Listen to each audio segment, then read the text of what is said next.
신약성경 디도서 3장 4절부터 7절까지 말씀입니다. 네, 저와 함께 4절부터 7절까지 읽어보시겠습니다. 우리 구주 하나님의 자비와 사람 사랑하심이 나타날 때에 우리를 구원하시되 우리가 행한 바 의로운 행위로 말미암지 아니하고 오직 그의 긍휼하심을 따라 중생의 씻음과 성령의 새롭게 하심으로 하셨나니 우리 구주 예수 그리스도로 말미암아 우리에게 그 성령을 풍성히 부어주사 우리로 그의 은혜를 힘입어 의롭다 하심을 얻어 영생의 소망을 따라 상속자가 되게 하려 하심이라. 아멘. 네, 우리 지금 구원의 어떤 적용, 구원이 어떠한 단계를 거쳐서 혹은 구원이 어떠한 또 순서에 따라서 우리에게 이루어지느냐 하는 내용들을 우리가 쭉 살펴보고 있습니다. 사람에 따라서 그 단계가 뭐 5이다, 뭐 7이다, 9이다, 뭐 이렇게 다양한 견해들이 나옵니다만 최신의 연구 결과는 그 단계를 더 세밀하게 나눌까요? 아니면 더 뭉뚱그려서 다룰까요? 그렇죠. 세밀하게 다루겠죠. 왜냐하면 학자들이 성경을 더 열심히 연구하고 하면서 보다 더 세밀하게 나누면서 우리의 구원이 이렇게 이런 과정을 거쳐서 이렇게 풍성하게 이루어진다 하는 걸 설명하지 않겠습니까? 그러니까 과거에는 어떤 구원의 이런 단계들을 세 부분으로 보는 경우도 있었고 그 다음에 5, 7, 9 그랬습니다만 제가 여러분들에게 소개해드리는 이 교리적인 내용은 가장 최근에 가장 최신의 그러한 분류다 또 연구다 하는 걸 알 수 있습니다. 그래서 우리는 10가지 단계를 통해서 구원의 적용을, 즉 성령께서 우리 안에 구원을 이루시는 그런 과정들을 살펴보고 있습니다.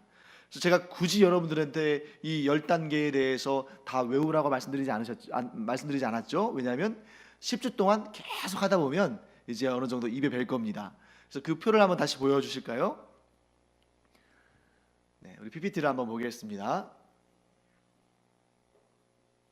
자, 구원의 적용. 이 적용이라는 것은 성령께서 우리 안에 이 구원을 이루신다 하는 이런 내용인데요. 자, 과거적 구원 무엇이었습니까? 나는 구원 받았습니다 라고 과거형으로 말하는 것인데, 이렇게 과거형으로 말할 수 있는 것은 예수님께서 우리를 위해서 이 일들을 이미 이루셨기 때문이에요. 그래서 첫 번째가 뭐였습니까? 소명을 쉽게 말하면 뭐였죠? 부르심. 하나님께서 우리를 부르셨다. 여러분, 여기에는 우리의 개인적인 노력이나 우리의 개인적인 수고나 공로가 담겨 있을까요? 담겨 있지 않을까요? 담겨 있지 않아요. 그래서 아까도 우리가 지금 디도서 말씀도 읽었을 때 나옵니다만 우리의 행한 바 의로운 행위로 말미암지 아니하고 이렇게 되어 있죠. 그러니까 우리가 구원받을 만한 자격이 있어서 혹은 구원받을 만한 행위를 했기 때문에 하나님께서 우리를 부르시는 것이 아니라는 것입니다. 자, 그 다음에 중생, 오늘 할 차례죠. 중생은 무엇입니까? 우리 중생이라는 이 교리적인 단어를 많이 사용하죠. 그런데 성경에는 중생이라는 단어가 나옵니까? 나오지 않습니까? 그런 단어 안 나와요. 대신에 뭐라고 나오죠? 거듭남, 다시 나다, 거듭남 이런 표현을 쓰죠. 그래서 중생, 다시 나다, 다시 태어나다. 이 얘기는 뭐냐면 세상에 속했던 내가 하나님께 속한 자로 다시 인생을 시작하다. 자, 이런 개념을 가지고 있습니다. 그 다음에 회심은 뭐죠? 회심은 돌이키는 거예요. 마음을 돌이키다. 그리고 이 회심에는 우리가 다음 시간에 공부하겠습니다만 회개와 믿음이 한 쌍으로 이 회심 가운데 들어갑니다. 자, 그 다음에 연합은 뭐죠? 그리스도와 내가 하나가 된다. 그래서 내가 예수님 안에 거하고 예수님께서 내 안에 거하심으로 우리가 연합함으로 구원을 얻는다라는 말씀을 또 이 연합을 통해서 알 수 있습니다. 그 다음에 칭의는 뭐예요? 자, 칭의. 자, 의는 아시겠죠? 의롭다. 근데 칭은 뭐예요? 예, 그것도 칭하다. 이게 뭐냐면 그러니까 내가 사실은 정확히 말하면 내가 의인은 아닌 거예요. 왜냐하면 의인이라면 죄나 허물이나 이런 것들이 없어야 되잖아요. 그런데 우리가 예수 믿는다고 해서 우리의 죄나 허물이 다 없어지는 거 아닙니다. 여전히 우리는 죄도 있고 또 허물도 있잖아요. 그래서 칭의는 뭐냐면 그럼에도 불구하고 하나님께서 우리를 의롭다고 칭해 주신다. 조금 더 쉽게 말하면 의롭다고 여겨 주신다. 누구로 말미암아? 예수 그리스도로 말미암아 칭의 의롭다고 여겨 주신다. 양자는 뭐겠죠? 뭐죠? 자, 하나님의 자녀로 하나님께서 삼으셨다. 여기까지가 과거적 구원. 왜냐하면 이것은 흘러간 구원이라는 뜻이 아니라 과거에 예수님께서, 지금 현재의 나를 기준으로 볼 때 과거에 예수님께서 이 모든 일들을 이루셨다. 그러니까 지금 우리가 지금 예수 믿는 사람이라면 지금 이 일을 이루시는 것이 아니라는 거예요. 이미 이 일은 과거에 예수 믿는 우리가 과거에 예수 그리스도의 사역으로 인하여서 경험한 일입니다. 자, 현재적 구원은 뭡니까? 지금도 이루어 가고 있는 구원. 그래서 과거에 예수님의 그 구원의 사역이 오늘날 우리 안에 어떠한 변화들을 현재 진행형으로 이루고 계시는가? 성화는 뭐였습니까? 점점 거룩하여져 간다. 그런데 여기서 제가 점점 거룩하여져 간다고 했을 때 이 점점 거룩하여지는 것이 항상 우사양은 아닐 수도 있어요. 어떨 때는 우리가 시험을 받아서 좀 흔들릴 수도 있고, 어떨 때는 작년보다 올해가 조금 이 거룩함의 어떤 그 우리 안에 있는 삶의 모습들이 좀 약해질 수도 있습니다. 하지만 우리의 인생을 전체로 펼쳐놓고 볼 때에는 항상 하나님께서, 성령께서 우리를 인도하셔서 우리가 점점 더 거룩하여지는 그런 길을 간다 하는 것입니다. 자, 그 다음에 나오는 단어들은 좀 어렵죠. 견인. 견인은 뭐예요? 이끌어간다, 견인차 이런 뜻이라기보다는 견인은 끝까지 인내한다 이런 뜻이에요. 자, 지금 이 구원의 적용은 내가 하는 일입니까? 성령이 하시는 일입니까? 자, 어떤 경우는 내가 하는 일도 있고 어떤 경우는 성령이 하시는 일도 좀 섞여 있어요. 그런데 이 견인은 사실 겉으로 보면 내가 참는 거죠. 내가 구원, 완전한 구원, 예수님의 재림의 날에 이르기까지, 혹은 내 개인의 죽음을 경험할 때까지 내가 믿음을 굳게 붙들고 모든 상황과 환경 가운데에서 믿음의 선한 싸움을 싸우면서 견딘다, 인내한다. 이런 의미에서는 내가 참는 것이고 내가 인내하는 것이지만 결코 어떤 경우도 나 혼자 독립적인 사역은 없습니다. 성령께서 나를 지탱해 주심으로, 성령께서 나와 동행하심으로, 성령께서 나에게 힘을 주심으로 견뎌낼 수 있다. 이렇게 우리가 봐야겠죠. 그러니까 성령 하나님의 단독 사역은 있을지언정 인간의 단독 사역은 없는 겁니다. 그렇기 때문에 우리가 견인은 성령의 도우심 가운데 내가 믿음의 선한 싸움에 끝까지 참고 견딘다 하는 그런 내용을 볼 수 있습니다. 그 다음에 확신은 뭐겠어요? 내가 구원받은 사람이라는 확신을 계속 더 강하게, 더 견고하게 가져가는 것입니다. 물론 이 확신에도 성령의 도우심이 없이는 되지 않는 것이죠. 자, 마지막으로 미래적 구원은 뭐냐면 이 땅에서는 경험할 수 없는 거예요.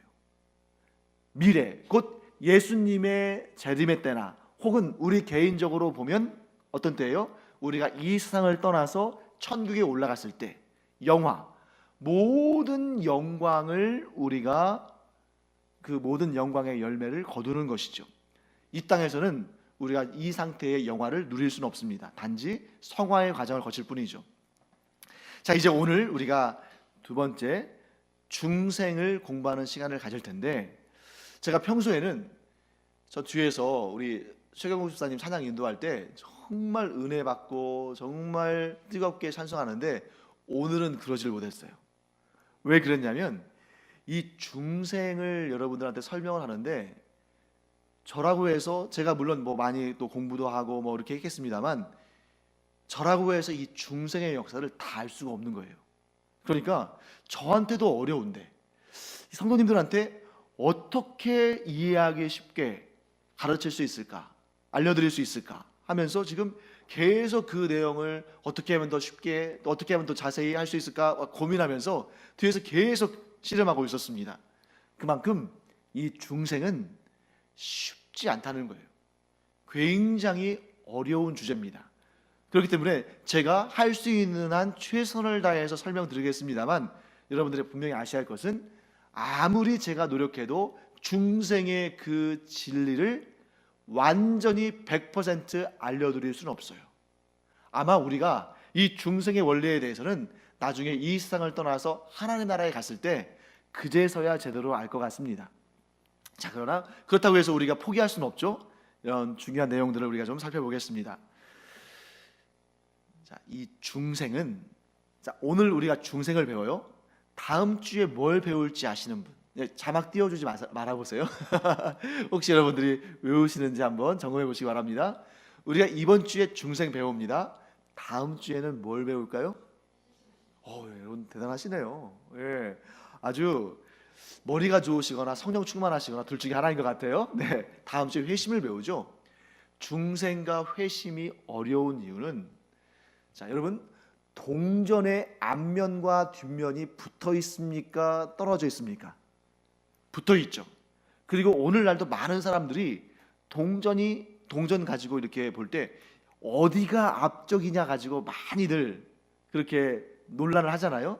근데 사실 동전은 어디가 앞이고 어디가 뒤냐가 별로 중요하지 않아요. 동전은 그 동전으로서의 용도대로 사용하면 되는 거죠. 우리가 자동 판매기에 동전 넣을 때 막 이렇게 연구해가지고 이쪽이 앞면이니까 이쪽으로 넣어야 된다, 그러지 않잖아요. 그냥 잡히는 대로 넣죠. 이런 것처럼 중생과 회심은 거의 동시에 일어나기 때문에, 거의 시간차를 느끼지 못할 정도로 일어나기 때문에 어떤 것이 앞이냐 어떤 것이 뒤냐라는 것을 논의하기가 굉장히 어려운 그러한 일입니다. 그럼에도 불구하고 오늘 우리가 중생을 회심 앞에 두는 이유는 이것이 시간적인 아주 명확한 차이라기보다는 논리적인 순서에 따라 그런 거예요. 논리적인. 자, 논리적이라는 게 뭐냐? 자, 지금 설명을 드리겠습니다. 내가 이제는 더 이상 죄를 좇지 아니하고 내가 오직 복음으로, 오직 믿음으로, 오직 하나님의 말씀에 순종함으로 살겠노라고 이렇게 회개하고 돌이키고 하나님의 말씀을 듣는 그 단계를 우리가 뭐라고 하냐면 그것이 바로 회심이에요. 근데 중생은 뭐예요? 과거의 나의 존재와는 다른 새로운 존재로 바뀌는 거예요.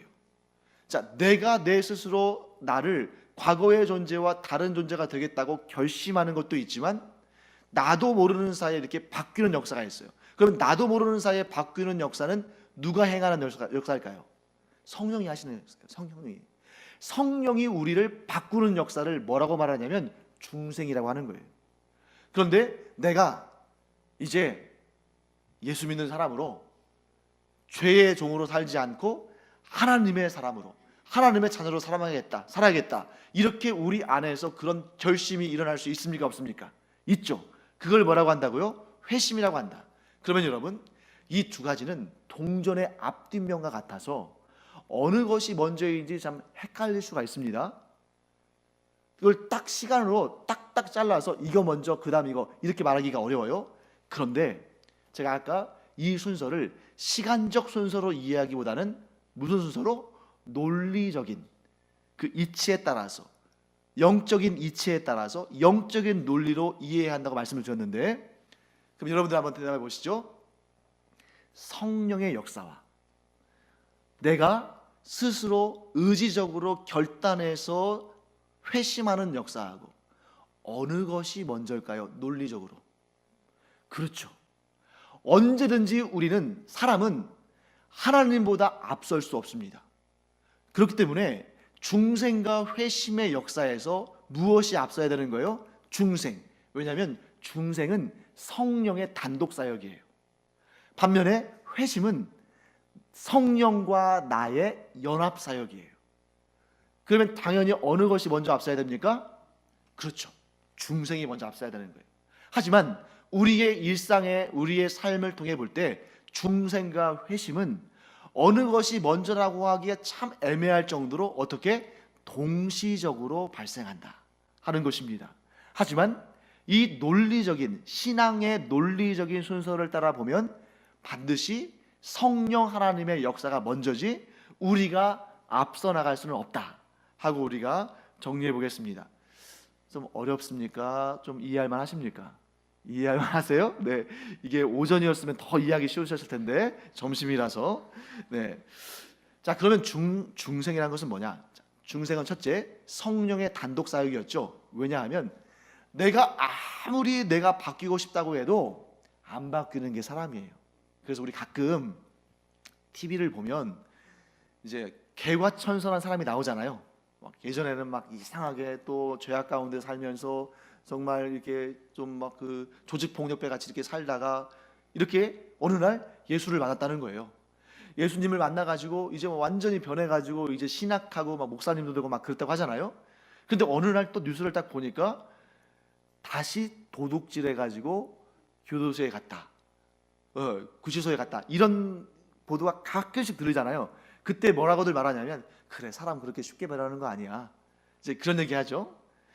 이런 것처럼 사람이 아무리 열심히 노력하고 아무리 혀를 깨물 정도로 이렇게 참고 견디고 다시 과거로 돌아가지 않으려고 애를 써도 사람이 자기를 완벽하게 바꿀 수는 없어요. 그러면 우리가 완전히 거듭남, 다시 태어난 것 정도로 확실하게 바뀌는 것은 사람의 의지와 노력으로는 된다, 되지 않는다? 되지 않는다. 그렇기 때문에 중생은 인간의 노력과 의지로 되어지는 것이 아니고 무엇으로? 성령의 단독의 역사로 되어지는 것이다. 그리고 성령께서 그 역사를 이루신 다음에 내가 내 의지로 변한 것이 아니라 성령께서 나를 변화시키셨어요. 그리고 나서 그렇구나, 내가 지금까지 헛살았구나, 이제 나는 주께로 돌아가야겠다, 하나님께로 방향을 틀어야겠다 라고 방향을 전환하는 것이 회심인 것입니다. 그리고 그렇게 방향을 전환한 다음에 주님께서 기뻐하시는 그 길을 걸으며 그 뜻을 따라 살아가는 것을 두고 우리가 뭐라고 하는 거예요? 성화라고 하는 것입니다. 그러면 여러분 이제 중생과 회심과 성화에 대해서 어느 정도 좀 개념이 잡히셨나요? 자, 그러면 다시 질문을 내가 드려볼게요. 이 세 가지의 중생, 회심, 성화, 이 세 가지 중에 오직 성령 하나님의 단독의 사역은 무엇입니까? 그렇죠, 중생이죠. 왜? 내가 태어나고 싶다고 태어나는 거 아니에요. 그렇죠? 아기가 내가 아무리 이 세상에 태어나고 싶다고 해가지고 태어나지는 것이 아니잖아요. 그렇기 때문에 중생은 다른 말로 하면 뭐냐면 우리 사람으로 비유한다면 임신과 같은 것입니다. 임신은 누가 시켜주시는 거예요? 하나님이 생명을 주시는 것이지 그 아기가 또는 그 부모가 아무리 갖고 싶다고 해서 가져지는 것이 아니잖아요. 그래서 중생은 생명의 잉태로 보면 되는 거예요. 자, 그러면 회심은 뭘까요? 그 생명이 눈에 보이게끔 탄생하는 거예요. 출산하는 것입니다. 그리고 그 출산한 아기가 이렇게 성장해가는 것은 뭐라고 볼 수 있어요? 성화라고 볼 수 있는 거죠. 그래서 많이들 어떻게 이제 우리가 이해하기 쉬우냐면 내가 예수를 믿고 거듭났다 이렇게 말하죠. 이게 상당히 옳은 말이면서도 논리적으로는 틀린 말이기도 해요. 내가 예수를 믿고 거듭난 것이 아니라 성령께서 내게 거듭남의 은혜를 허락하셔서 내가 예수를 믿고 구원받았다. 이게 자세한 설명이에요. 그래서 오늘 본문의 말씀에 요한복음 3장 3절에서 5절까지 말씀을 제가 이렇게 이 말씀을 주된 본문으로 해서 설명을 하려고 하다가 혹시 여러분들이 조금 혼동하실 부분이 있을 수 있어서 이 말씀을 제가 디도서 말씀으로 바꿨는데 그럼에도 불구하고 한번 보면 좋을 것 같습니다. 여러분 성경책 아마 PPT는 없을 거고요. 성경책 가지신 분은 요한복음 3장 3절부터 5절까지 말씀을 한번 우리가 보겠습니다. 신약성경 요한복음 3장 3절부터 5절까지 말씀입니다. 제가 가지고 있는 성경은 신약성경 146페이지에 있습니다. 한번 읽어보겠습니다. 3절부터 5절까지.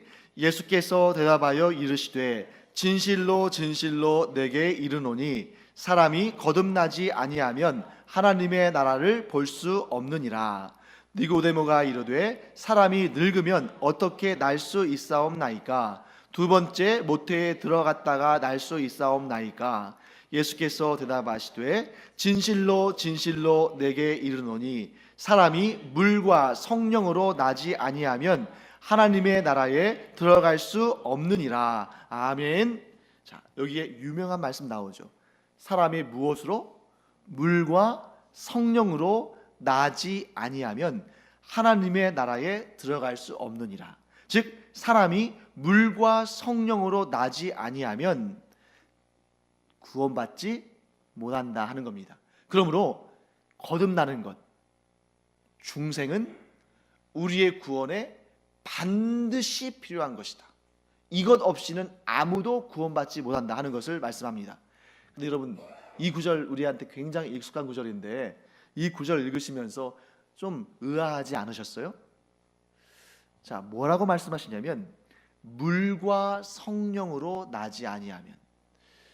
물은 무엇이고 성령은 무엇인가? 물로 난다는 것은 무엇이고 성령으로 난다는 것은 무엇인가? 여러분, 예수님께서 물과 성령으로 표현하셨습니다만 이것 역시 중생과 회심이 동전의 앞뒷면인 것처럼 시간적인 순서를 따지기보다는 이 가운데서는 우리가 논리적인 그런 하나님의 그 뜻을 따져봐야 됩니다. 물은 뭘 의미할까요? 자, 우리 성경에서 보통 물을 의미할 때는 보통 어떤 개념을 떠올리죠? 그렇죠, 세례를 떠올리죠. 세례. 자, 많은 사람들이 세례 요한 앞으로 갔습니다. 그리고 요단강에서 세례를 받았어요. 어떤 의미로 세례를 받았을까요? 죄 씻음이죠. 왜냐하면 세례 요한이 세례를 줄 때는 예수님은 아직 공생의 활동을 통해서 드러나지 않으신 상태예요. 그래서 예수님께서도 세례 요한에게 가서 세례를 받으셨잖아요. 그러니까 이때는 사람들이 이 성령 세례나 성령의 역사를 의미하기보다는 죄를 가지고는 하나님을 만날 수 없고 죄를 가지고는 하나님 나라에 들어갈 수 없다는 개념을 오직 이스라엘 사람들만 가지고 있었죠. 그래서 그들이 그런 죄를 씻는다는 의미로 세례 요한에게 가서 세례를 받은 것입니다. 이제 물은 그런 의미죠. 죄를 씻는다. 그러면 성령으로 난다는 것은 뭘 의미할까요? 자, 성령으로 난다는 것은 완전한 변화예요. 자, 물은 우리를 완전하게 변화시킬 수 있습니까? 없습니까? 없죠. 물은 우리 몸에 있는 때, 우리 몸에 있는 더러움, 우리 몸에 우리가 저지른 죄를 씻어줄 수는 있지만 그 물이 우리를 씻었다고 해서 우리가 새로운 피조물이 될 수 있습니까? 조금 깨끗해진 사람은 될 수 있지만 다른 존재가 되지는 않는 것이죠. 그런데 성령으로 난다는 것은 뭐냐면 이전과는 완전히 다른 사람이 된 거예요. 그래서 여기에서 물은 굳이 비유하자면 제가 설명드렸던 회심을 의미하는 겁니다. 내가 죄인입니다. 내가 죄 씻음 받기를 원합니다. 이 죄로부터 저를 깨끗게 하여 주시옵소서라고 우리가 물로서 씻듯이 그 더럽고 추악한 것을 씻어내는 것, 회심의 차원으로 봐야 되는 것이죠. 물로 난다는 것은. 반면에 성령으로 난다는 것은 뭘 의미하는 거예요? 완전히 새로운 피조물, 완전히 새로운 사람으로 되는 거예요. 왜? 우리가 창조되어질 때, 우리가 최초로 창조되어질 때에 성부와 성자와 성령 하나님의 창조하심을 따라 만들어졌기 때문에 우리가 완전히 새로운 사람으로 변하는 것 역시 성부와 성자와 성령 하나님의 사역을 통해서만 가능한 것입니다. 이미 만들어진 우리, 이미 하나의 인격체로 만들어진 우리는 우리 자신을 바꿀 수가 없어요. 니고데모가 한 말이 그 말입니다. 사람이 어떻게 다시 날 수 있습니까? 이제 와서 부모의 태로 다시, 어머니의 태로 다시 들어갈 수 있습니까? 불가능하잖아요. 우리 스스로의 의지와 우리 스스로의 공로와 우리 스스로의 다짐으로는 우리는 새로운 피조물이 될 수가 없어요. 단 이전보다 깨끗해질 수는 있겠죠. 그렇기 때문에 여러분, 성령으로 난다는 것은 우리의 의지나 우리의 공로나 우리의 노력이 아니라 성령 하나님의 그 특별하신 은혜 가운데 우리가 거듭난 새 사람이 되는 것이다 라고 우리는 이해하는 것입니다. 자, 그렇다면 여러분, 예수님께서 이 두 가지를 다 말씀하신 이유는 뭐예요? 성령께서 우리를 새 사람으로 만들어 주셨지만 어떤 경우는 회심으로 이르지 아니하고 그 상태에서 예를 들면 성령을 회방하는 그러한 이 삶에 너무나 안타까운 그런 일들을 지나가면서 그 성령의 새롭게 하신 역사를 결실하지 못하고 중간에서 꺾일 수도 있다는 거죠. 그런 경우가 누구에게 일어나는지는 모르겠습니다만 그런 안타까운 일이 일어나는 것은 너무나 정말 고통스러운 일이죠. 저는 분명히 이렇게 여러분들을 축복하기를 원합니다. 예수님의 말씀처럼 여러분과 제가 중생과 회심의 그 성령의 인도하심에 순종함으로 말미암아 우리의 이 모든 구원이 주 안에서 아름답게 결실을 맺는 그런 은혜가 있기를 간절히 축원합니다. 자, 그러면 여러분, 내가 중생에 있는지를 어떻게 알 수 있을까? 이게 제일 궁금한 거 아닙니까? 중생의 역사가 이렇다는 것을 우리가 배웠습니다만 과연 나는 중생한 그리스도인인가? 아니면 아직 중생하지 못했는가? 사실 여러분, 교회 안에는 모두 중생한 그리스도인들만 있는 것은 아닙니다. 그리고 또 저는 교회 안에 중생하지 못한 사람들이 있기를 간절히 바라요. 왜냐하면 아직 교회 안에 있지만 아직 중생하지 못했다는 것은 그분들이 전도 대상자들이라는 것이죠. 그러니까 우리가 이렇게 산으로 둘러 멀리 가서 복음을 증거하고 안 믿는 사람들을 주기로 인도하고 이런 수고도 해야 되는데, 당연히 해야 되는데 믿음이 없는데 교회에 와서 앉아 있어요. 얼마나 감사한 일입니까? 그렇지 않습니까? 믿음이 없는데 그냥 그 아내 따라서 남편 따라서 와주는 거예요. 너무 감사한 일이에요. 믿음이 없는데 부모 따라서 교회에 와서 앉아 있어요. 그렇게 부모의 말씀에 순종했어요. 얼마나 감사한 일입니까? 그리고 교회는 그런 분들에게 어떻게 저렇게 믿음도 없는데 교회에 와서 저러나? 이게 아니고 너무 그들을 귀하게 여기고 그들이 중생과 회심의 역사를 경험하도록 간절히 기도하고 도와줘야 되는 거예요. 그래서 저는 정말 그런 분들이 오시면, 어떤 분들은 좀 귀찮아할지 모르겠습니다만 저는 굉장히 가슴 설레고 너무 기쁘고 감사해요. 왜? 그분들에게 복음을 전했을 때에 성령께서 그 안에 놀라우신 역사를 이루셔서 그들이 중생하고 회심하고 성화의 길을 걷는 이런 구원의 단계를 거친다면 얼마나 감사한 일인가. 여러분과 제가 늘 이 일을 위해서 기도하기 바랍니다. 우리 신제주 강염교회가 정말 하나님께서 믿음 주시고 은사 주셔서 주님의 몸 되신 교회를 잘 세워가는 그런 성도들도 하나님께서 많이 보내주시기를 기도해야 되지만, 동시에 믿음 없으신 분들, 예수님을 믿지 않는 분들, 하나님을 섬기는 것이 무엇인지 모르는 분들도 하나님께서 그 발걸음을 인도하시고 또 우리를 통해서 전도하게 하셔서 그런 분들이 우리 신대주 강염교회에 많이 오고 또 이 신대주 강염교회에서 복음을 전해 듣고 그 마음에 성령의 중생의 역사와 또 죄사함에 놀라우신 그리스도의 보혈의 역사가 일어나서 구원받게 되기를 간절히 기도하기를 원합니다. 어느 정도 단계가 거친 다음에 이제 중생을 했는지 안 했는지를 우리가 어떻게 알 수 있는가? 자, 여성이, 저는 이제 임신을 안 해봐서 모릅니다만 여성이 임신을 했을 때 내가 임신한 사실을 아는 것은 수정이 됐을 때입니까? 아니면 몸에 반응이 올 때입니까? 여러분, 수정이 됐다는 것은 이제 정자와 남자가 합쳐지는 거잖아요. 그때부터 사실은 임신이 된 거죠. 그런데 너무 예민해서 그렇게 수정이 되는, 임신하는 그 순간을 알 수 있는 사람이 있을까요? 없을까요? 없다는 거예요. 아무리 빨라도 몇 주가 지나야 임신이 되는 줄 알겠죠. 중생의 역사가 그런 것입니다. 중생은 중생하는 그 순간 내가 중생했습니다 라고 말하면 사실은 그 순간은 중생의 시간이 아닌 거예요. 그 순간은 어떤 순간이에요? 회심의 순간이에요. 중생은 성령 하나님의 단독 사역이고 우리에게 주어지는 은혜이기 때문에 그 순간은 모릅니다. 임신을 했을 때 그 순간은 몰라요. 그런데 점점 몸에서 반응이 나오면서부터, 예를 들면 배가 조금씩 불러나오고 입덧을 하고 왠지 미열도 있고 이러면서 내가 임신한 거 아닌가 싶으면서 이제 임신 테스트 같은 걸 하면서 임신한 걸 아는 거죠. 그래서 내가 중생했는지를 아는 방법은 뭐냐면,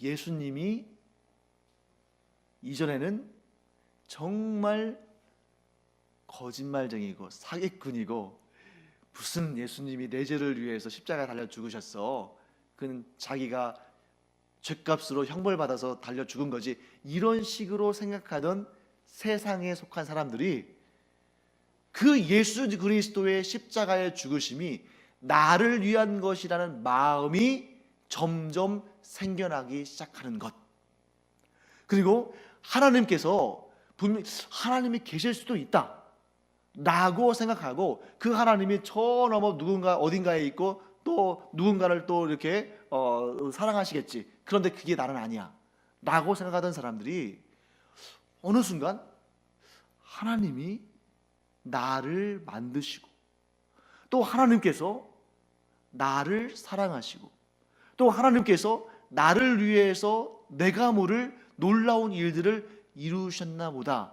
라는 생각이 점점 나기 시작할 때, 또한 교회에 나오는 것이 억지로 나오던 그러한 정말 소가 도살장에 끌려가는 것처럼 억지로 끌려가던 사람이 교회에 가면 뭔가 내 마음이 평안해지고 하나님께 예배를 드리는 그 순간에 그분의 임재하심, 즉 하나님이 존재하신다는 것이 조금씩 깨달아질 때 중생했다는 증거입니다.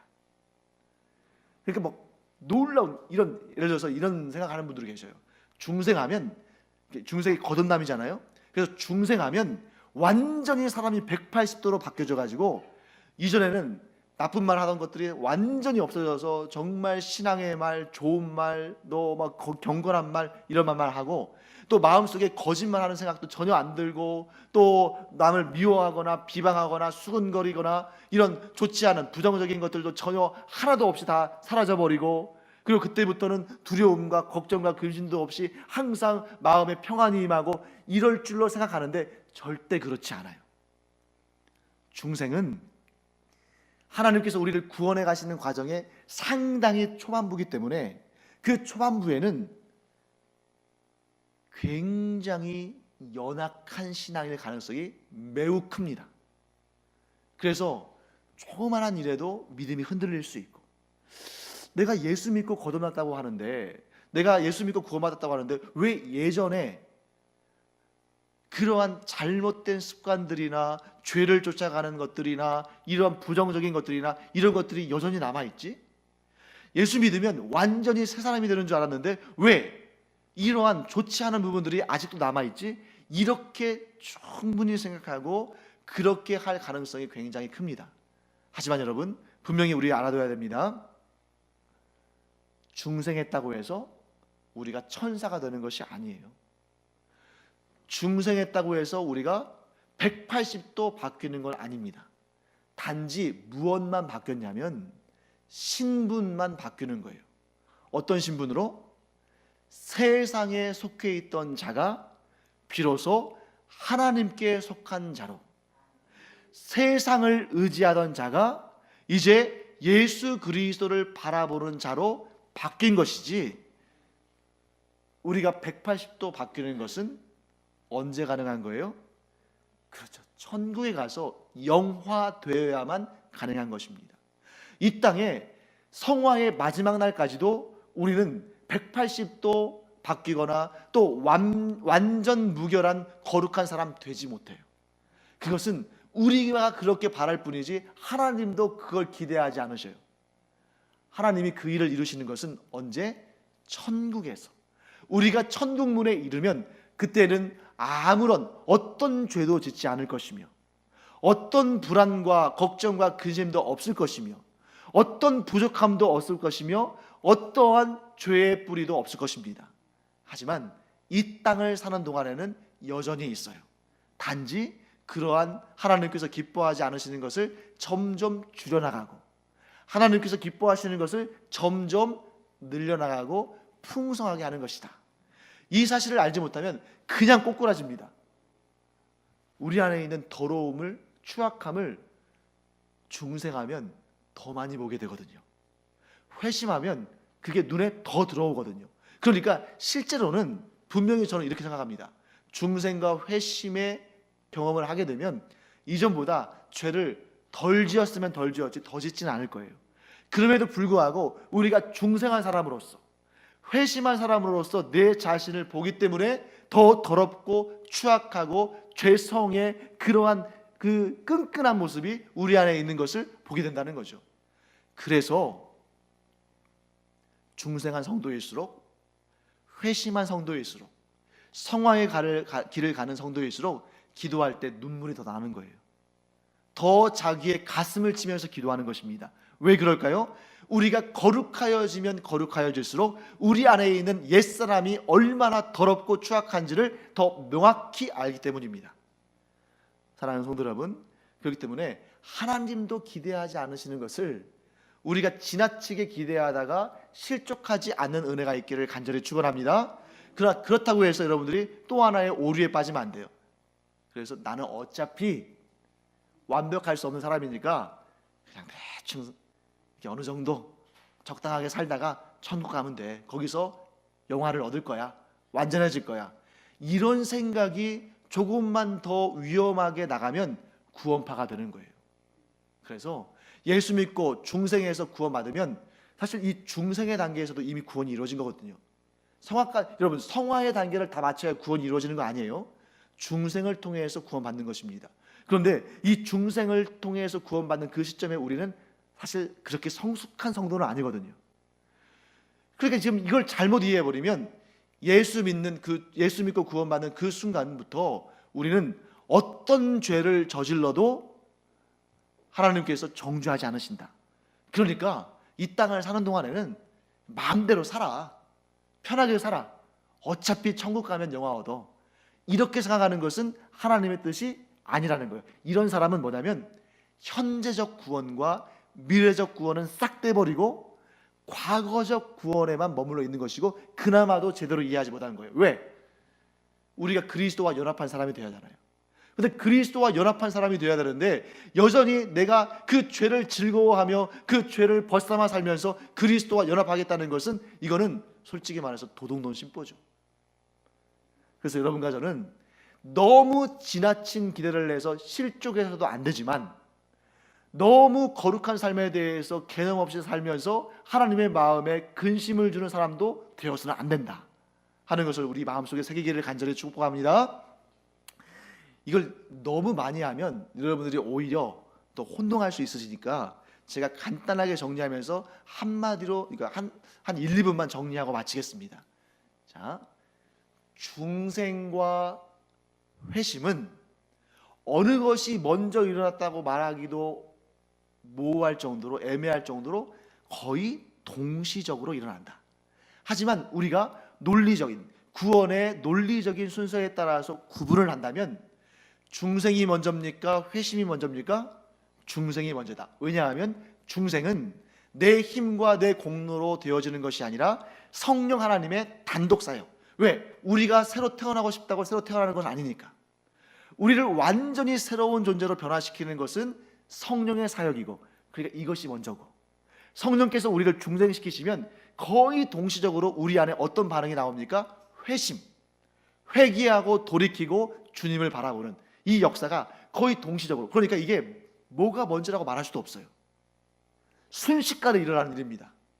하지만 우리는 항상 하나님께 먼저 자리를 내어드려야 돼요. 왜?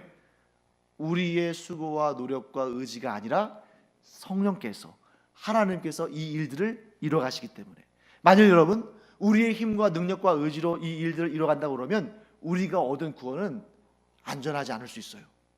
왜? 우리가 구원의 주도권을 갖고 있잖아요. 우리가 얼마나 연약한 자인지 여러분 잘 아시잖아요. 그럼 우리가 이 구원의 주도권을 제대로 행사하지 못하면 구원이 파기될 수도 있는 거잖아요. 하지만 이 구원의 주도권이 우리가 아니라 전적으로 하나님께 있기 때문에 그 무엇도, 이 세상의 그 무엇도 우리가 얻은 구원을 빼앗지 못할 줄 믿습니다. 만일 하나님보다 강한 존재가 있다면 우리가 얻은 구원을 빼앗을 수 있겠죠. 하지만 이 세상 그 어디에도 하나님보다 강한 존재는 없는 줄 믿습니다. 그렇기 때문에 우리가 얻은 구원은 빼앗기지 않아요. 그래서 회심과 중생, 중생과 회심이 거의 동시적으로 발생하지만, 그러나 우리는 항상 무엇을 앞세운다? 중생을 앞세운다. 중생은 성령께서 우리를 호련히 변화시키시는, 마치 여러분 우리가 예수 그리스도의 재림의 날 우리가 영원히 썩지 아니할 몸으로 호련히 변화하듯이, 우리가 알지도 못했던 그때에 성령께서 우리 안에 들어오셔서 우리를 호련히, 세상에 속하던 우리를 하나님께 속한 자로 새로운 피조물로 거듭난 새 사람으로 바꿔주셨다. 그리고 그 순간 우리는 예수 그리스도를 우리가 의지적으로 구주로 고백하고 새로운 삶의 결심과 결단을 하는 것이다. 이렇게 정리하기 바랍니다.